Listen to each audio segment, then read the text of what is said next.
আটা টাটা সব মানে বাটা রেডি করে রেখেছে। এখন কেটে কেটে ফল দিবে, তরমুজ দিয়ে পূজা সব রেডি করছে। প্রতিদিনই অনেক দেরি হয় পূজা দিতে, কারণ আমাদের অনেকগুলো ঠাকুর, আর সাজাতেও তো দেরি হয়। কত ফুল টুল দিয়ে সাজায়, পুরো দেরি হয়ে যায়, 1-2 ঘন্টা লাগে পূজা দিতে। আর এই যে দেখো এখানে ঠাকুর আছে বজরংবলী, আর ওখানে কী ঠাকুরগুলা এরা সব পুরীর থেকে এনেছে। আমি ধরে রাখতে পারছি না যে সম্পূর্ণটা দেখাবো, কারণ কি চাটা করতে লাগছে।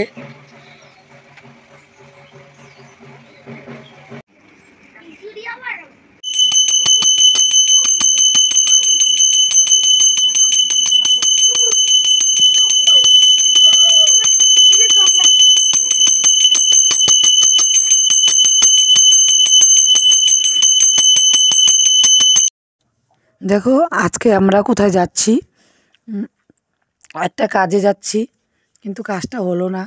তাই আমি আজকে আর তোমাদের কিছু বললাম না। কালকে যদি যাই, কালকে আবার যাওয়ার কথা আছে। কালকে যাওয়ার কথা না, কালকে যেতেই হবে আমাদেরকে। তাই চলো, যতটুকু আমি মানে আজকে কাজটা হলো না দেখে আমার মনটা এত খারাপ হয়েছে। তাই ব্রিজটা দিয়ে যাচ্ছিলাম, তাই ব্রিজটা ভালো লাগছে। নিচে দেখো কত তরমুজ গাছ হয়েছে। তোমাদের যদি এই ভিডিওটা ভালো লাগে, তাহলে আমি এই তরমুজ যে হয়েছে না নদীর মধ্যে, এই তরমুজগুলো আমি তোমাদেরকে একদিনকে মানে ভিডিও করে এনে দেখাবো। সত্যি বলছি, আমি মানে আমি আজকে গিয়ে আমার মনটাও খারাপ হয়ে গেল। আর যে কাজটার জন্য গেলাম সেই কাজটাও হলো না। মানে এত মনটা খারাপ হলো না, মানে বলার মতন না। ঠিক আছে, কোথায় যাচ্ছি না যাচ্ছি আমি আজকে কিছু বললাম না। কালকে যদি যাই, কালকে অবশ্যই তোমাদেরকে বলবো।